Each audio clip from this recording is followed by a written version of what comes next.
च्या सुरुवातीलाच राष्ट्रवादीचे सर्वेसर्वा अध्यक्ष शरद पवार पुन्हा एकदा फेसबुकच्या माध्यमातून लाईव्ह आलेत. आपण जाऊया थेट. आज याला जवळपास 29वा दिवस आहे. लॉकडाऊनच्या संबंधी प्रधानमंत्र्यांनी जाहीर केलेला या सगळ्या कालावधीमध्ये आपण जर काळजी घेतली, अगदी कुठल्याही परिस्थितीमध्ये पुन्हा याच्यामध्ये वाढ करण्याच्या संबंधीची यत्किंचितची स्थिती निर्माण नाही करायची, ही भूमिका आपण सर्वांनी मनोभावाने स्वीकारली तर उद्याच्या 3 मेच्या नंतर परिस्थितीमध्ये बदल होईल. जे काही नियमावली केलेली आहे त्याच्यामध्ये कदाचित शिथिलता आणण्याच्या संबंधीचे निर्णय प्रधानमंत्री नरेंद्र मोदी आणि राज्याचे मुख्यमंत्री श्री उद्धव ठाकरे हे करतील, याच्याबद्दल माझ्या मनात शंका नाही. आणि म्हणून ही आपल्या सगळ्यांची जबाबदारी आहे. आज काही चित्र दिसतंय संबंध राज्यामध्ये, देशामध्ये, आज सगळ्या जगामध्येच करोनानं थैमान घातलंय आणि त्याचे दुष्परिणाम मोठ्या प्रमाणात मृत्यू व्हायला लागलेले. अमेरिकेसारखा देश, जगातला धनिक देश, संशोधनाच्या संदर्भात, आरोग्य सेवेच्या संदर्भात अतिशय उत्तम सुविधा असलेला देश, निवास या संबंधीची चिंता नसलेला देश, चांगली घरं, 2 घराच्या मध्ये पुरेसं अंतर, अशी स्थिती असताना सुद्धा आज अमेरिकेसारख्या ठिकाणी असं दिसतंय की कालपर्यंतचे एकंदर मृत्युमुखी पडलेल्या लोकांची संख्या ही 40,683 आहे. इटलीसारख्या देशामध्ये 23,600 लोक मृत्युमुखी पडले. स्पेनमध्ये 20,852 लोक मृत्युमुखी पडले. फ्रान्समध्ये 19,718 लोक मृत्युमुखी पडले. अमेरिका सोडला त्या बाकीच्या देशांचं साईज जर बघितली तर आपल्या राज्यातल्या, आपल्या देशातल्या महाराष्ट्रासारख्या राज्याच्या जवळपास किंवा कमी अशा साईजचे हे देश आहेत. तिथली लोकसंख्या तुलनात्मकदृष्ट्या आपल्यापेक्षा कमी आहे. आणि असं असताना तिथल्या मृत्युमुखी पडलेल्या लोकांची एकंदर संख्या बघितली तर ती चिंतनीय आहे. या उलट आपण भारताची लोकसंख्या मी काही सांगण्याची आवश्यकता नाही, पण भारतासारख्या देशामध्ये कालपर्यंतची मृत्युमुखी पडलेल्या लोकांची संख्या ही 590 आहे. आणि महाराष्ट्राचा विचार केला, तुलनात्मक महाराष्ट्रामध्ये मृत्यूची संख्या देश पातळीची जर तुलना केली तर अधिक आहे, पण महाराष्ट्रातली कालपर्यंतच्या मृत्यूची संख्या 223 आहे. म्हणजे इटलीसारख्या देशामध्ये 23,600 लोक मृत्युमुखी पडले आणि त्याच्यापेक्षा मोठ्या साईजच्या महाराष्ट्रासारख्या राज्यामध्ये 223 लोक मृत्यू पडले. पण 223 सुद्धा हा आकडा आपल्या दृष्टीने चिंतनीय आहे. आणि म्हणून या पाश्चिमात्य देशांची आपल्याला तुलना करून चालणार नाही. आपल्याला हा 223चा मृत्यूचा आकडा हाही धक्का देणार आहे. आणि हे थांबवायचं कसं, या प्रकारचा विचार हा आपल्याला केल्याशिवाय गत्यंतर नाही आहे. अनेक गोष्टी यापूर्वी सांगितल्या गेल्या, त्या पाळण्याच्याबद्दलची काळजी आपण कितपत घेतली याच्याबद्दल मी काही अधिक बोलायची आवश्यकता नाही, आपल्याला ठाऊक आहे. पण हा जो आकडा आहे तो आणखीन कसा कमी करता येईल आणि विशेषतः महाराष्ट्राचा विचार करायचा झाला तर मुंबई, पुणे, ठाणे या परिसरात जो काही रेट आहे तो आम्ही शून्यावर आणण्याच्यासाठी आम्ही खबरदारी घेणारच. या प्रकारच्या आव्हानाला आपल्या सगळ्यांना सामोरं जायचे आणि आपण ठरवलं तर हे आपण करू शकतो. महाराष्ट्राचं हे वैशिष्ट्य आहे. देश पातळीवर अन्य राज्यामध्ये निश्चित सुधारणा आहे, तशी सुधारणा करण्याच्या बद्दलची काळजी आपल्याला महाराष्ट्रामध्ये घ्यायची आहे. आज काय चित्र आपल्याला दिसतंय, हा जर आपण कमी करू शकलो तर अनेक गोष्टी आपण आणखीन त्याच्यातून प्राप्त करू शकतो. आपण बघतो काय काय गोष्टी घडतात.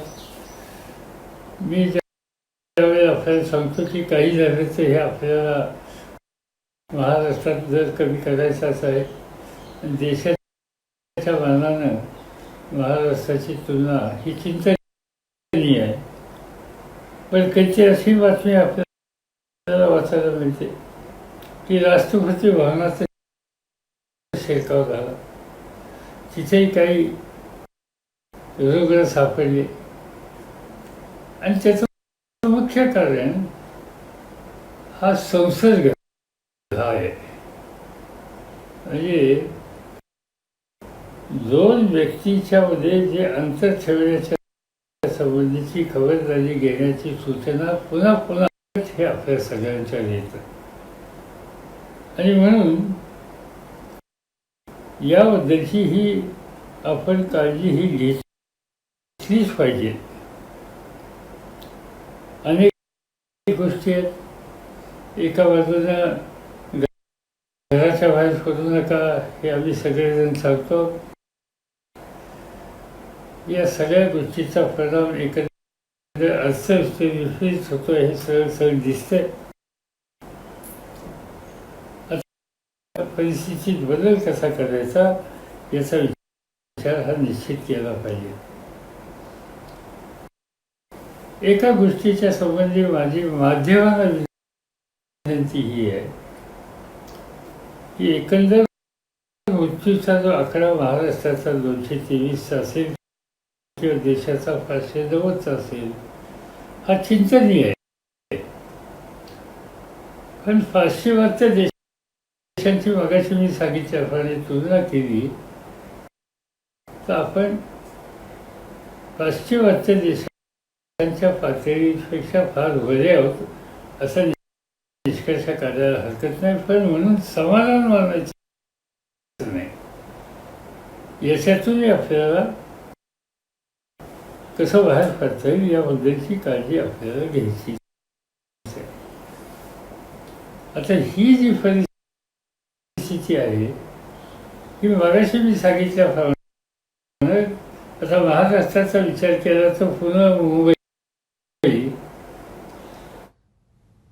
शरद पवारांनी पुन्हा एकदा फेसबुक लाईव्हच्या माध्यमातून जनतेशी संवाद साधलेला आहे. संपूर्ण जगामध्ये कोरोनाचं थैमान आहे तर नागरिकांनी काळजी घ्या आणि घराबाहेर पडू नका असं पुन्हा एकदा शरद पवार यांनी आवाहन केलेलं आहे. कोरोनाचा वाढता धोका लक्षात घेऊन लॉकडाऊन वाढवण्यात आलेला आहे.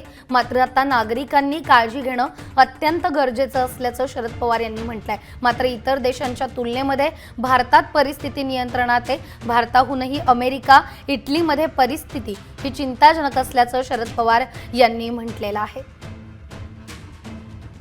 जो अर्थव्यवस्थेला होणार आहे त्या अर्थव्यवस्थेला पुन्हा एकदा गती देण्याच्या संबंधीचं काम करता येईल.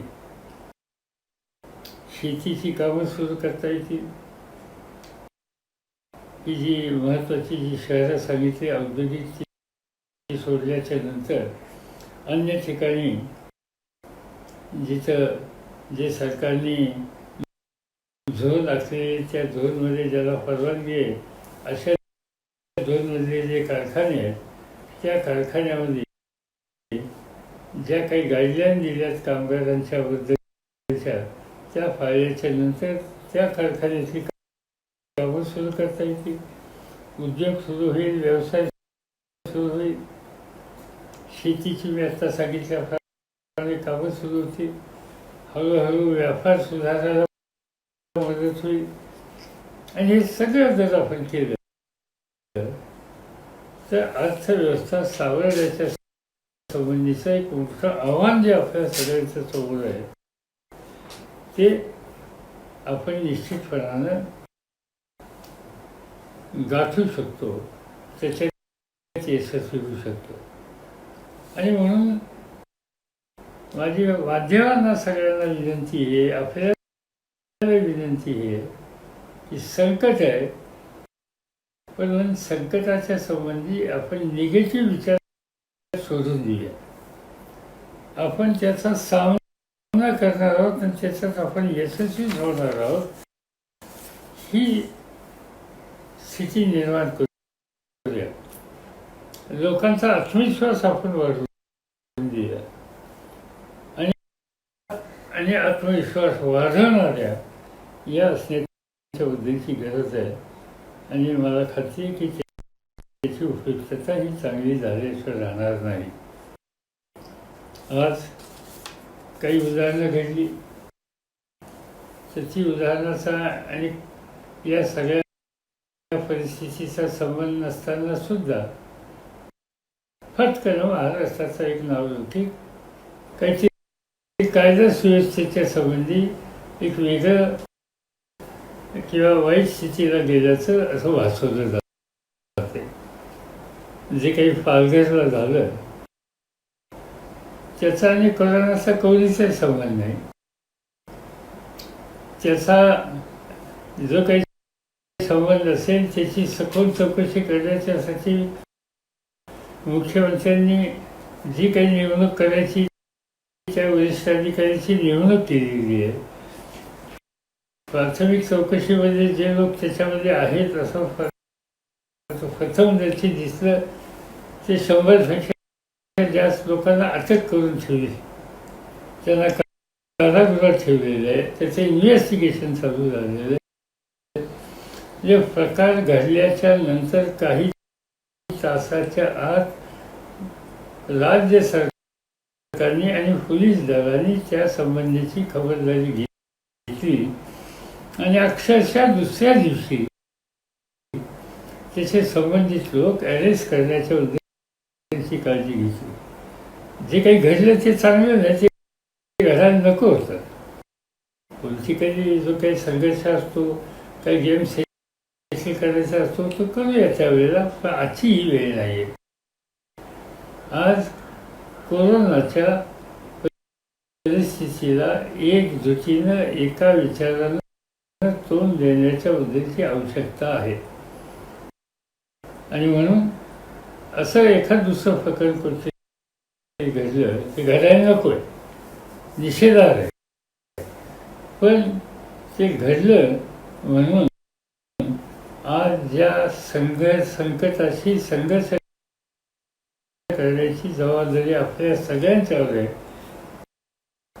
आणि त्याच्यामध्ये शिथिलता नाही याची काळजी ही आपण घेतली पाहिजे, हे मला अत्यंत आग्रहानं आपल्याला सांगायचं आहे. आजचा हा दिवस, आज आपण बघतो सगळीकडे पोलीस दलाचे लोक अहोरात्र काम करतात.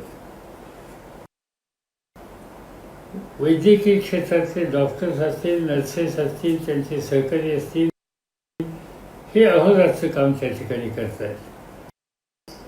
याशिवाय शासकीय यंत्रणेतले सुद्धा काही घटक आज जवळपास 10% लोक मंत्रालयामध्ये किंवा अन्य ऑफिसेसमध्ये यायला लागले, तेही जीवावर उदार होऊन या ठिकाणी कामामध्ये सहभागी झालेले आहेत. आणि कारण त्यांना देशाची स्थिती सावरायची आहे, राज्याची स्थिती सावरायची आहे, तुम्हाला मदतीला जायचं आहे. आणि म्हणून या लोकांच्या संबंधी आणि म्हणून या सगळ्या कामामध्ये आपल्याला एक पॉझिटिव्ह अप्रोच या सगळ्या वर्गाच्या संबंधी घेणं, त्यांच्या कुटुंबियांना एक दिलासा देणं, विश्वास देणं, आम्ही सगळे तुमच्याबरोबर आहोत, आपण एकत्रच आहोत, ही भावना वाढली याबद्दलची काळजी ही आपल्या सगळ्यांना घ्यायची. महाराष्ट्राच्या प्रशासन यंत्रणेच्या संबंधी मी अनेकदा बोललो आहे. मला या राज्याच्या प्रशासन यंत्रणेच्या संबंधीचा पूर्ण विश्वास आहे. मी अनेकदा बघितलं संघर्ष संकट महाराष्ट्रात आलेली, त्या काळात राज्याची जबाबदारी माझ्यावर असताना मी संबंध यंत्रणा कशी काम करते हे पाहिलेलं आहे. लातूरचा भूकंप असो किंवा मुंबईमधली दंगल असो, या सगळ्या काळ किंवा काँग्रेस असो, मुंबईमधला या सगळ्या कालखंडामध्ये प्रशासन यंत्रणेने परिस्थिती नॉर्मल करण्याच्यासाठी अक्षरशः काही तास सुद्धा लावले नाहीत. हे कर्तृत्व महाराष्ट्राची प्रशासन यंत्रणा, पोलीस दल या सगळ्यांनी यापूर्वी दाखवले आहे.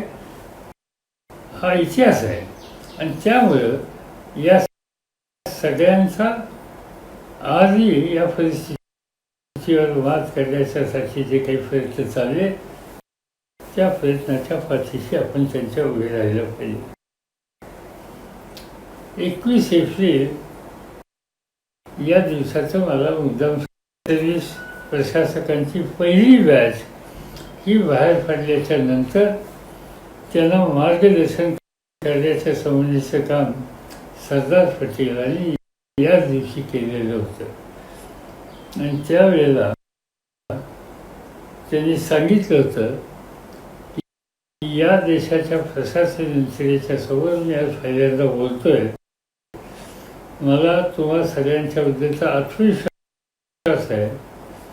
आज या तुम्हा सगळ्यांच्या माध्यमातून देशाची सिव्हिल सर्व्हिस ही या देशाच्या प्रशासनाची स्टील फ्रेम होईल, स्टील फ्रेम ऑफ इंडिया असा उल्लेख त्यांनी त्या ठिकाणी केला होता.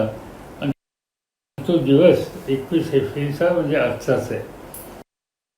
आणि म्हणून सरदार पटेलांच्या सारख्या एक अतिशय नोन अशा प्रकारच्या प्रशासनाने ज्या प्रशासन यंत्रणेला एक दिशा दाखवली, त्याच्याबद्दलचा आत्मविश्वास व्यक्त केला आणि त्या यंत्रणेचा दिवस साजरा करण्याच्या संबंधीची प्रघात त्यांनी फाडला. आज तोच दिवस आहे आणि मला खात्री आहे की सरदार पटेलांच्याकडून जो विचार संदेश प्रशासन यंत्रणेने तेव्हापासून गेला आहे, तो आजच्या पिढीतल्या प्रशासन यंत्रणेच्या मनात आहे. हे मला स्वतःला अनेक वेळा पाहायला मिळतंय आणि तो आजच्या दिवशी मी प्रशासन यंत्रणेचा अभिनंदन. त्याबद्दल आपले मनस्वी आभार. हे कधीपासून सुरू होईल आणि काय नियोजन केलंय आम्हाला थोडक्यात माहिती द्या. प्रत्यक्षपणानं त्या लोकांना, ऊसतोडणी कामगारांना हलवण्याच्या संबंधीचं काम कालपासून सुरू झालं. ते साखर कारखान्यावरून त्यांना हलवल्याच्या नंतर त्यांच्या गावामध्ये लगेचच्या लगेच त्यांना प्रवेश देता येत नाही. त्याच्या बाहेर काही दिवस ठेवून त्यांची पूर्णपणाने तपासणी करून नंतर त्यांना ते गावामध्ये कुटुंबियांच्यावर पाठवता येईल. पण ती प्रक्रिया आता सुरू झालेली आहे आणि त्याच्यात विलंब लावायचा नाही ही भूमिका घेतलेली. साहेब नमस्कार. नंदकुमार गवारे, उस्मानाबाद. कुस्ती क्षेत्रातले पैलवान यांची जी जत्रेची दिवस, परंतु करोनामुळे सर्व जत्रा रद्द झाल्या असल्यामुळे वर्षभराची कमाई बुडली आहे. ह्याच्यात शासन काय करेल का? आम्हाला मार्गदर्शन द्या की आम्ही पैलवान म्हणून काय पुढे करू. असं आहे की या सगळ्या जत्रा आता बंद झाल्याची गोष्ट खरी आहे. म्हणजे अनेकांचे परिणाम झाले. आता कलावंत या सगळ्या जत्रेमध्ये जसं पैलवानांच्या संबंधीचं कुस्तीचं मैदान असतं, तसं कलावंतांचे सुद्धा सांस्कृतिक कार्यक्रम हे याच्यामध्ये असतात, तर ते बंद झाले. म्हणजे ते तमाशा कलावंत असतील, वाघ्या मुरळी असतील, गोंधळी असतील, या सगळ्यांचेच हे कार्यक्रम थांबलेले आहेत. आणि मग आमचा प्रयत्न असा आहे काही सरकारकडनं काही मदत करता येईल तर ती आता लगेचच्या लगेच आज नाही करता येणार यातनं बाहेर पडल्यावर, पण त्याच्याशिवाय दुसऱ्या काही संस्थांच्या मार्फत बाहेरून काही मदत करता येईल का हा विचार करावा लागेल. आज महाराष्ट्र कुस्तीगीर परिषदाची जी संघटना आहे त्याचा अध्यक्ष मीच आहे आणि त्यामुळे साहजिकच आहे आम्हाला या पैलवानांच्याबद्दलचा काही विचार करावा लागेल. तर आम्ही असा विचार करतो की हे सगळं संपलं किंवा काही ठिकाणी या कुस्तीच्या दंगली आयोजित करायच्या आणि जिथे कारण महाराष्ट्रामध्ये सुदैवानं अनेक गावं अशी आहेत की याच्यामध्ये कुस्तीच्या संबंधी अतिशय आस्था आहे. तिथल्या त्या आस्था असणाऱ्या लोकांना एकत्रित करून अशा स्पर्धा आयोजित कशा करता येईल याचा विचार करायचा आणि त्याचा काही कार्यक्रम आखायचा. तो आखला तर या क्षेत्रातल्या लोकांना सुद्धा त्याची मदत होईल. सुरेश सूर्यवंशी उमरज कराड सर, आता पुणे मुंबई तुम्ही लॉक करताय म्हणताय, पण राज्यात काही ठिकाणी ह्या गोष्टी थोड्याचा जाणं येणं सुधारेल, तर संपूर्ण राज्यामधले लोक मग पुण्या मुंबईला येऊ शकतील का? सगळं इथलं लॉकआउट राहून ग्रामीण भागात किंवा बाकीची शहरं खुली येतील? जिल्हा टू जिल्हा किंवा तालुका टू तालुका काय नियोजन असेल ह्याच्यात आम्हाला स्पष्टता नाही अजून. नाही, आज तर पुणे मुंबईमध्ये जायला किंवा त्या शहरातून बाहेर जायला त्या शहराच्या सीमा या पूर्णपणानं बंद केलेल्या आहेत. त्यामुळं 3 मेपर्यंतच्या परिस्थितीत किती सुधारणा होते हे बघूनच त्या संबंधीचा निर्णय घेतला जाईल. आज त्या ठिकाणी शिथिलता देणं शक्य नाही आहे. बाकीची जी ठिकाणं आहेत त्या ठिकाणी तिथली परिस्थिती सुधारेल तसं त्या त्या जिल्ह्याची शासकीय यंत्रणा जिल्हाधिकारी परिस्थिती बघून आणि विशेषतः कोरोनाचे पेशंट नाही किंवा त्यांची संख्या प्रचंड कमी झालेली ही लक्षात आल्याच्या नंतर मग काही सुविधा काही परवानग्या ही देण्याची शक्यता आहे. पण आज आपण त्यासाठी एक वातावरण तयार करूया, सहकार्य देऊया. अजिंक्य अशोक टेकावडेंचा प्रश्न आहे की दुधाच्या भावाबद्दल काही मार्गदर्शन करू शकाल? आज कसं आहे शेतीमाल किंवा दूध व्यवसाय या सगळ्या गोष्टी परिणाम झाले आणि त्याचं मुख्य कारण की एका बाजूला ग्राहकाला हवं ते ग्राहकाला मिळत नाही, दुसऱ्या बाजूला उत्पादकाला ग्राहकाच्यापर्यंत पोहोचवण्यासाठी मर्यादा.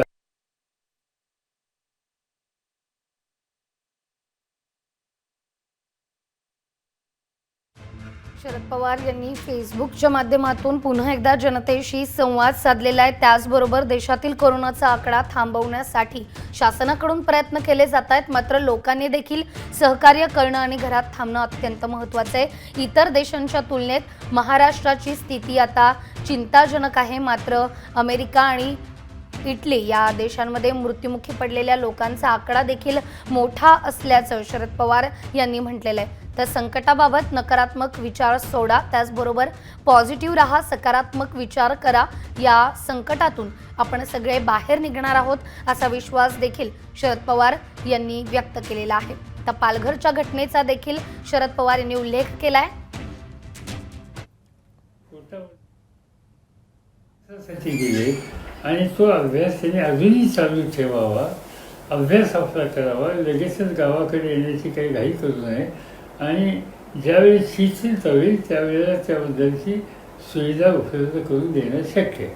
समाधान देवकरांचं म्हणणं आहे एसटी कर्मचारी एप्रिलचं वेतन हे आम्हाला आपण स्वतः लक्ष घालून आम्हाला सगळ्यांना वेतन द्यावं अशी विनंती. मध्यंतरी माझ्या वाचनात आलं, मी काही अजून बारकाईने चौकशी केली नाही, पण एस टी कामगार असो की अन्य शासकीय निमशासकीय कर्मचारी असो, मंथली सॅलरी जी आहे ती थोडंसं हप्त्याने देण्याच्या संबंधीचा विचार हा प्रशासन यंत्रणेस होता आणि त्यामुळं कल्पना अशी आहे की रक्कम सगळी द्यायची, पण एका हप्त्याने जर आपण नेहमी देत असतो कदाचित त्याच्यामध्ये 1-2 त्या ठिकाणी हप्ते देण्याची परिस्थिती येईल. एक गोष्ट आपण दुर्लक्ष करून चालणार नाही की राज्य सरकारचे सगळं उत्पन्न झालं आज राज्य सरकारचं सगळ्यात जास्त उत्पन्न असतं हे विक्री कराच्या संबंधीचं, एक्साईजच्या संबंधीचं. आज या सगळ्या गोष्टीचं उत्पन्न थांबलं आहे. व्यवहारच बंद आहेत, विक्री नाही, तर विक्रीकडे येणार कसा, सेल्स टॅक्स जमा कसा होणार. आणि म्हणून हा सरकारच्याच जमेचा मार्ग पूर्णपणे थंडावलेला आहे आणि त्यामुळं थोडा बहुत परिणाम झालेला आहे. पण आपण ही परिस्थिती जेव्हा दुरुस्त होईल त्याच्यात ही भरपाई करूया. संतोष मानेंचा प्रश्न आहे. माननीय पवार साहेब, आमचे कन्नमवार नगर विक्रोळी येथील 13 इमारती आहेत, तिथे 450 कुटुंब, आता त्यांचा प्रश्न खूप गंभीर झालेला आहे. अनेक ठिकाणी भाडं थकलेलं आहे. अशा वेळीस आम्हाला सगळ्यांनाच, हा फक्त नाही, पुणे मुंबई सगळ्या शहरांमध्ये हा प्रश्न आहे. तर भाड्याबद्दल आम्ही किंवा आमची मुलं बाहेर शिकतात, त्यांना भाडं भरणं या अडचणीत आम्हाला शक्य नाही आणि मालक आम्हाला सारखंच प्रेशर करतायत. तर संतोष माने म्हणतायत काहीतरी मार्गदर्शन करावं. राज्य सरकारने या सगळ्या घर मालकांना आणि या सगळ्यांना आग्रहाची विनंती केलेली आहे की बाबांनो, या परिस्थितीमध्ये आधी संकटात असलेल्या लोकांना तुम्ही त्यांच्या यातना वाढवू नका. तुम्ही थोडं थांबा, थोडं दम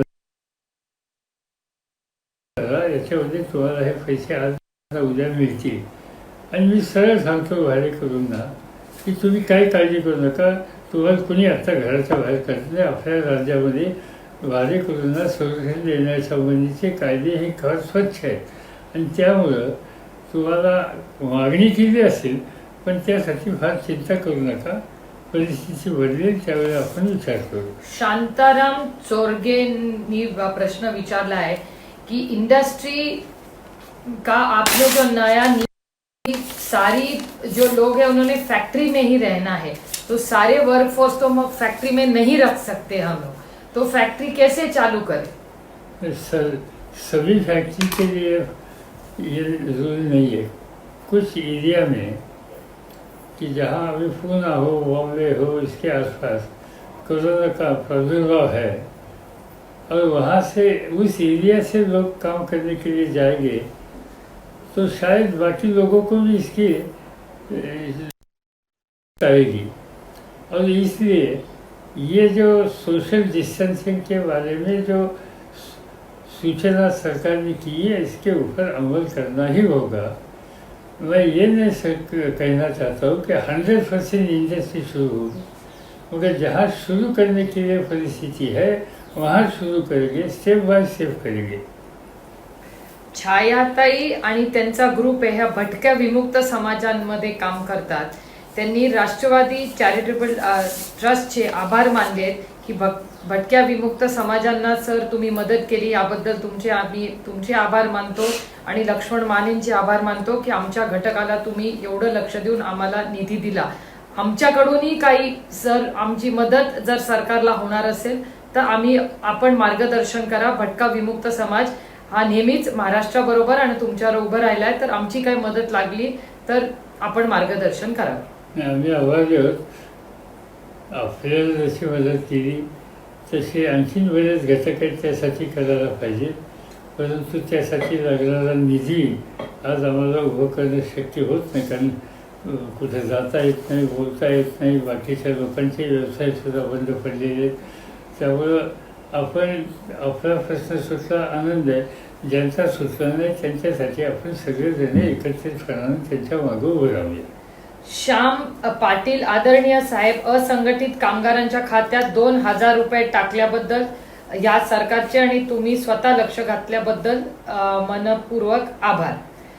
साहेब, सध्या योगेश विषय सुद्धा थोडी मीडियावर थोडी बंधनं आणण्यात आली, कारण वितरण दूषित करण्याचं अनेक उलटसुलट चर्चा येत आहेत आणि मनाला भीती वाटायला लागली. तर योगेश विषयांचं म्हणणं आहे की या मीडियाशी आपण बोलून काहीतरी मार्ग काढावा ज्याच्यातून महाराष्ट्राला आधार मिळेल, अशा पण बातम्या येतील. वृत्तपत्रांना आम्ही आव्हानच केलेलं आहे. नुसतं वृत्तपत्र नाही, इलेक्ट्रॉनिक मीडिया, बाकीचे सगळे मीडिया, की पॉझिटिव्ह अप्रोच घ्या. या परिस्थितीवर मात करायला आपण जे सगळ्या जगातल्या पाश्चिमात्य देशांच्या मधले प्रमाण जे आहे त्या मानाने आपली स्थिती आहे, आपण 1000 पटीने चांगल्या स्थितीमध्ये आहोत. आणि त्यामुळं उगीच घाबरून जायचं काही कारण नाही. आणि हे वातावरण तयार करण्यासाठी मीडिया अत्यंत महत्त्वाचा रोल करू शकतो. ते त्यांनी करावं हे आम्ही पुन्हा पुन्हा सांगतोय. आणि माझी खात्री आहे की महाराष्ट्रातला मीडिया या बाबतीत सहकार्य करेल. सचिन पाटलांचं म्हणणं आहे की साहेब धान्य पोचतंय, तरी माननीय दादांनीही आवाहन केलं होतं की प्रत्येक पालकमंत्र्यांनी आपापल्या भागात बघावं. भुजबळ साहेब सातत्याने फेसबुकवर असतात, पण प्रशासनाने तरी ह्याच्यावर लक्ष ठेवावं. आधीपेक्षा परिस्थितीत खूप चांगला बदल झालेला आम्ही फील्डवर अनुभवतोय, तरी या विषयावर आपण आणखी मार्गदर्शन करावे. याच्यात काही मार्गदर्शन करण्याचा विषय नाही. आम्हाला सगळ्यांनाच याच्यामध्ये लक्ष द्यायला पाहिजे. अगदी माझ्या पातळीवर सुद्धा मी महाराष्ट्रातले लोकप्रतिनिधी असो, जिल्ह्यातले कार्यकर्ते असो, जिल्ह्यातले शासकीय यंत्रणा असो, जिल्ह्यामध्ये मी स्वतः त्यांच्याशी बोलतोय. धान्य पोहोचलं का नाही, काही कमतरता आहे का, कशाची असली तर मग ती कशी दुरुस्त करता येईल. छगन भुजबळ अहोरात्र यासाठी जागरूक राहिले प्रयत्न करतात. सुदैवानं महाराष्ट्राची प्रशासन यंत्रणा याच्यामध्ये अतिशय चांगल्या पद्धतीचे काम करते. मला एका गोष्टीच्या संबंधीचा उल्लेख या ठिकाणी मुद्दाम करायचा आहे. आपण आता या सगळ्या परिस्थितीला तोंड देतो. आता आणखीन एक 4-6 दिवसानं आपल्याकडे रमजान सुरू होईल. आणि रमजान सुरू झाल्याच्या नंतर साहजिकच लोक मोठ्या प्रमाणावर नमाज पढण्याच्यासाठी मशिदीमध्ये येतात, एकत्र भरून नमाज करतात. तर मला हे सांगायचं आपल्याला, बाबांनो, या वेळेला आपल्याला नेहमीच्या भूमिकेत फरक करावा लागेल. जसं लॉकडाऊनमध्ये आजपर्यंत आपण सगळ्यांनी, म्हणजे खास तौर हमारे मुस्लिम भाइयों ने लॉकडाउन के समय में जहाँ तक नमाज पढ़ने की बात आती है, तब नमाज उन्होंने अपने घरों से ही नमाज पढ़ रहे हैं. अब वैसे ही रमज़ान में भी घरों में नमाज पढ़े और घरों में ही सेहरी और इफ्तार करे. मुझे अल्लाह या ईश्वर से दुआ मांगे और कहेंगे कि हम हमारे शहर में, हमारे राज्य में, हमारे देश में इस महामारी से हमें जल्दी से जल्दी मुक्त करो. इस तरह की प्रार्थना हम कर सकते हैं. मुझे मालूम है कि जब रमज़ान के दिन में बहुत से हमारे लोग शाम को या दोपहर को रोज़ा खुलने के बाद हज़ारों के संख्या में सड़क पर आते हैं, घूमते हैं. इस समय ये हम कर नहीं सकेंगे. जैसे लॉकडाउन में ये सब एरिया में लोगों ने बहुत सहयोग दिया. चाहे मुंबई शहर में मोहम्मद अली रोड माइनॉरिटी की आबादी है, वहाँ के लोगों ने दिया. वैसे ही रमज़ान में भी वही हमें काम करना होगा. रमज़ान के लिए मैंने जैसे कहा कि अपने घर में ही आप नमाज पढ़ सकते हैं, वहाँ ही जो कुछ करना है वहाँ ही करिए, बाकी जगह पर मत करिए. ये सरकार की तरफ से आपको बाहर नमाज के लिए छूट दी नहीं है, और इसलिए आप सरकार को इसमें अच्छी तरह से योगदान दीजिए. प्रॉफिट ने सलाह दिया है कि जब ऐसी परिस्थिति पैदा होती है. शरद पवार यांनी पुन्हा एकदा फेसबुक लाईव्हच्या माध्यमातून जनतेशी संवाद साधलेला आहे. त्याचबरोबर कोरोना योद्ध्यांच्या पाठीशी खंबीरपणे उभं राहण्याचं आवाहन देखील केलेलं आहे. तर ज्यांचं लॉकडाऊनमुळे नुकसान झालंय त्यांनाही मदत देण्याचा शासन सर्वतोपरी प्रयत्न करत असल्याची माहिती शरद पवारांनी दिली आहे. मात्र या कोरोना काळामध्ये नकारात्मक विचार नको, सकारात्मक विचार करा असं आवाहन देखील शरद पवारांनी केलं.